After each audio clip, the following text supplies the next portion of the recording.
This is subscriber only content.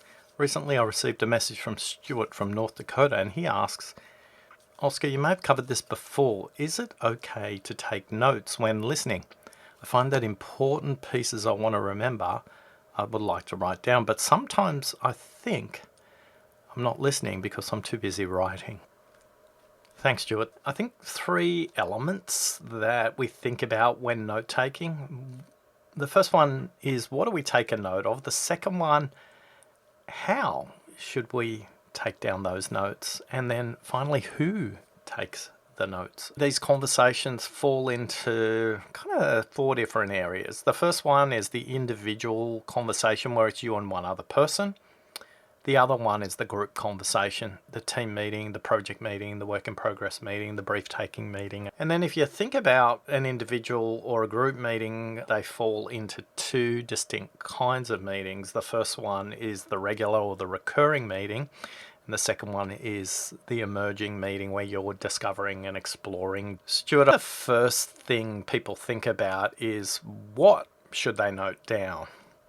In the individual conversations, what to note down, that should be decided between the 2 of you.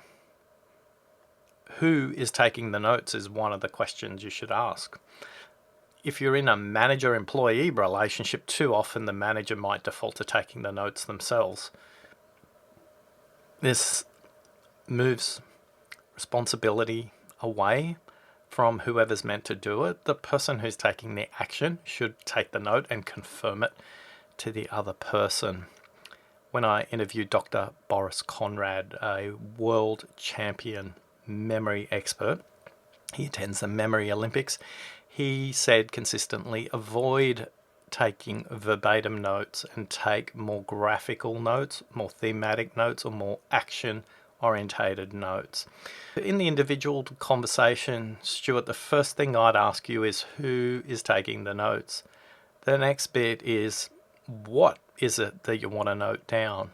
For the regular meetings, it's actions. For the emerging meetings where you're exploring things together, just note down themes, notice patterns, so that can act as a prompt in the next conversation.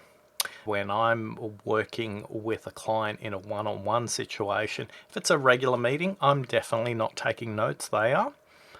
But if it's an emerging meeting where I'm meeting the client for the first time, I will agree with them during the meeting.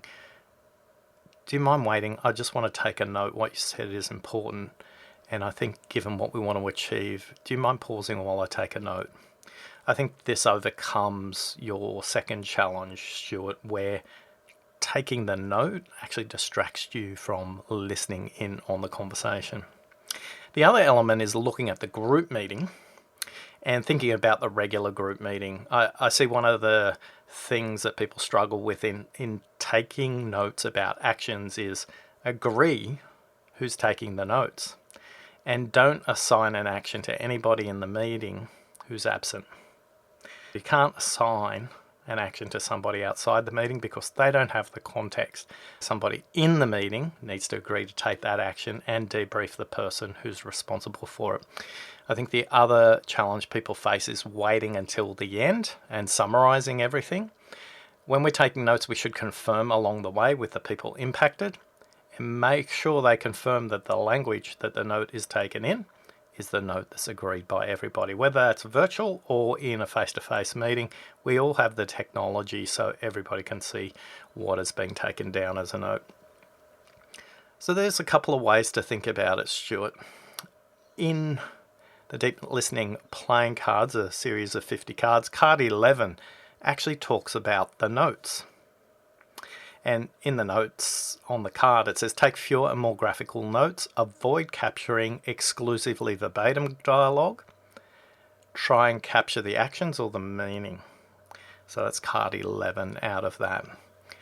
So Stuart, I hope that's helped you out, and more importantly, I hope it's helped others out as well. If you've got some questions, feel free to send me an email, podcast@oscartrimboli.com. That's podcast@oscartrimboli.com. I'll be delighted to answer your questions. If you happen to be a newsletter subscriber, you'll also receive an email with much more extensive notes and a couple of graphical references around note taking with some examples of how people have taken notes when I've been speaking. Thanks for listening.